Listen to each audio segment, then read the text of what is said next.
Ladies and gentlemen, please welcome George Dawes Green.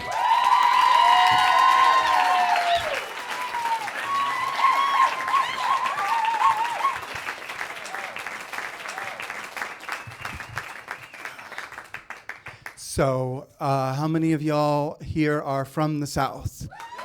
Hear it? Well, you will know that in the South, we sometimes have too many stories. And there was a story that my mother used to drill into me about when my great-grandmother was a little girl during the Civil War. And one day, Sherman's troops came to visit their family plantation. And the troops found outside in the front yard, they found an area of the front yard that had been, where the earth had been disturbed. So they decided that this is where the family was hiding the family silver. So they commenced to dig. And a woman came out on the veranda. She was very beautiful, but very frail. And she said, "Y'all won't find it." She said, "We sold it all long ago. And all that lies there are the remains of my boys, my twins, who died stillborn. And if you dig them up, you'll be seeing their faces for all eternity." But they didn't believe her, so they dug. And when they found the bodies of the two infant children, they were so shamed and remorseful and fearful that they just rode away. And that's why our family plantation house was left unburned when Sherman marched to the sea. However, I once talked to a cousin of mine who told me that he'd heard a rumor that the family silver had never been sold, that it had been, in fact, hidden underneath the bodies of the two stillborn boys. And when he told me this, the expression on his face was a mixture of delight and a horrible loathing for everything that was our family. And this conflict of emotion is, I think, the mark of a true Southerner. The house that my great-grandmother presided over was called Troutland Hall, and it was in Waynesboro, Georgia. And as you entered the foyer, you looked up, and there was this horrifying mosaic of Medusa looking down at you. And then you walked in, and there were these two enormous dining rooms and the ornate library and the staircase that was so grand and went up to the 7 bedrooms and the 5 bathrooms. And on the 3rd floor was the grand ballroom where my mother danced when she was a little girl. And there was a nook in the house that contained what they called the Turkish room, which was for intimate conversation. And when my mother had her 6th birthday, her grandmother led her into the Turkish room. They were both named Inez. And on that day, Big Inez gave little Inez a plantation, all of her own. And then her little sister came running in and said, "Grandmother, can I have a plantation too?" And Big Inez looked down and said, "Child, your name is Alice. You were named for your Yankee grandmother. Go ask your Yankee grandmother for a plantation." But after the stock market crash, there weren't any plantations for anybody. Everything was lost, and my mother married a poor writer and knocked around the North for many years, and then wound up living on a little island off the coast of Georgia called St. Simon's Island. And she worked as a receptionist for an optometrist. And she still had all her memories of Troutland Hall, and she had all of these beautiful pictures, which I would not look at because I hated all that stuff. I hated all this Confederate vamping. Mom wanted me to either go to Duke or Emory, and I dropped out of high school.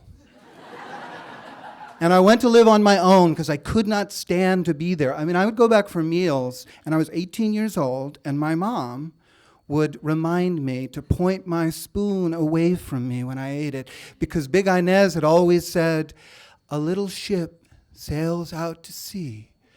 I point my spoon away from me."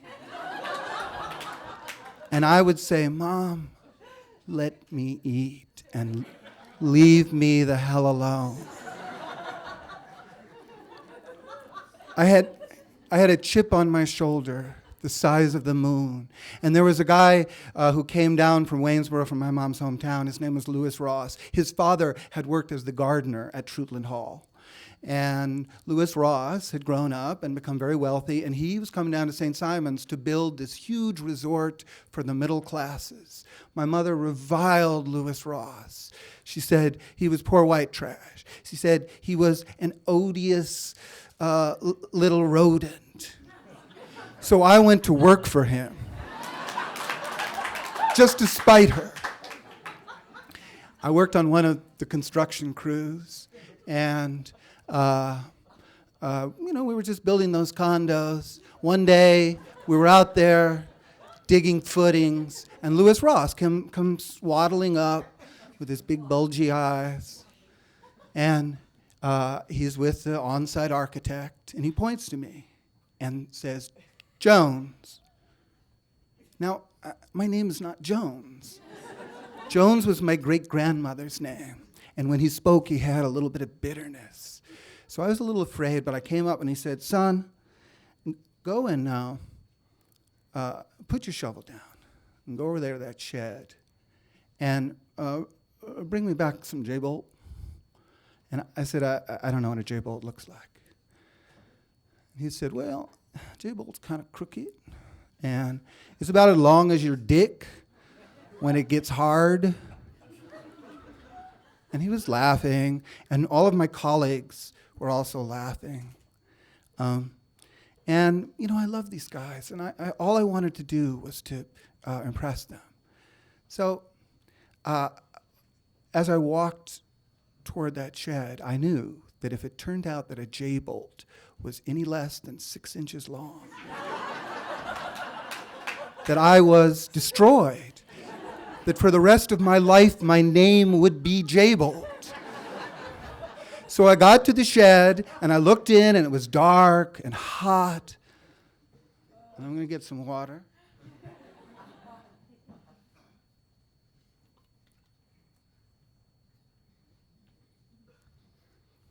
And there were all these wasps batting around in that shed. And I looked down and saw the J-bolts, and thank God they were 7 inches long. And even better, there were these anchor bolts, and they were about 16 inches long, and they were iron and as big around as my wrist, and I got a bunch of them and carried them back to Lewis Ross and said, "I'm sorry, boss, this is as big as I could find." And my colleagues loved this. They were easy to please. And even Lewis Ross had to laugh. And later that afternoon, I got summoned to Lewis Ross's office. And I went there, and he looked at me and said, "Jones, let's go get a drink." And we got into his bright red Cadillac, and we drove up to McIntosh County to a brothel, or kind of a brothel. It was kind of a double-wide trailer in the woods kind of brothel. And I had lots of Southern comfort, which is vile, but I liked it, and I liked the girls. And Lewis Ross at one point said to me, because he knew that I had lived up north, and he said, "Did you ever have a Yankee girlfriend?" And I said, "Well, yeah." And he said, "Was she a hippie?" And I said, "Sort of."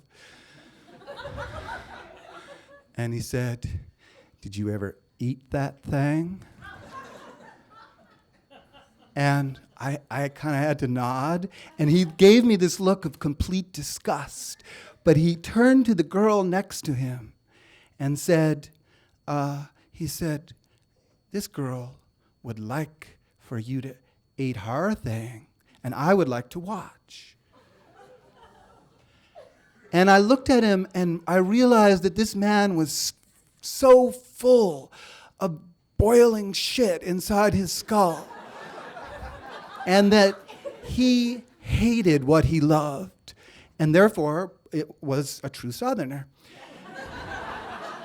And I guess that I am also a true Southerner because I confess that I actually considered performing for him. Now, it's hard to say why. I was 18 years old. I wanted more than anything to impress him. He had a kind of bizarre grandeur. And he wasn't anything like anybody in my family. But the girl saved me. She said, "Oh, no way!" And so we just had another drink. And then Louis Ross's eyes got very bulgy, and he told me that he had just purchased my family's ancestral mansion, Troutland Hall, and his engineers were going to break it into 4 huge pieces and roll the pieces down to the Savannah River and put them on barges and float them down the Savannah, past the city of Savannah, down the Intracoastal Waterway to St. Simon's Island, where he would rebuild them as Troutland Hall, his golf clubhouse, and the crowning jewel of his resort. And it would be like a beacon to tourists all over the world. And he wanted me to tell my mother that Louis Ross would pay her twice what the optometrist was paying her if she would come and be the hostess at the house that she had grown up in. And he said, "I want to hire all you Joneses to work for me." And that night, I didn't go right home. I went to Mom's first to tell her about this. And she seemed somewhat distressed. And she said to me she didn't really want to put on a hoop skirt and a bonnet and go guiding grubby tourists all around her ancestral home. And I said, "Oh, what's the matter, Mom? You don't like common people?" And she said, I don't mind common people. No, this was my home. And I said, "Common people built Troutland Hall." And she said, "Are you drunk?" And I said, "You should like this, Mom. You can tell your story of the stillborn twins 1,000 times. You can sell coffee mugs engraved with the story of the stillborn twins. Then that story will be worth something." And she threw me out of her house. And I woke up the next day with the worst hangover that I'd ever had. And I just had this terrible remorse, and I called her to say I was sorry, but she said it was all right. She was going to take the job because Dad was sick and they needed the money. But she wanted to go to Waynesboro one more time to look at Troutland Hall in its real home. And she didn't think her car could make it that far, so could she borrow my car? So I said, "Thank you." So my mom taught me to say thank you. So I said that, of course, she could borrow my car. So on Friday, we made the switch, and she drove on up. And on Saturday night around 3 a.m., I got awoken by a telephone call, and it was my mother. And she said, "It's all right. Troutland Hall is safe." And that was the night of the great conflagration. And you can Google it. And it's a famous night in Waynesboro, Georgia. It's the night when Troutland Hall burned down. The gates were chained up so that nobody could get in there. And by the time they did, Troutland Hall was gone. Troutland Hall was chimneys. And they determined it was arson and that an accelerant, namely gasoline, had been used. Somebody had poured gasoline in every room, in the Medusa room, and the great dining rooms, and the Turkish room, and the grand ballroom upstairs. And I sat up all night, and I felt a kind of grief that I have never felt before. It was just like, it was shattering. It was like a piece had been torn out of my side. And then I felt a kind of pride. And I thought, my mother did this. Thank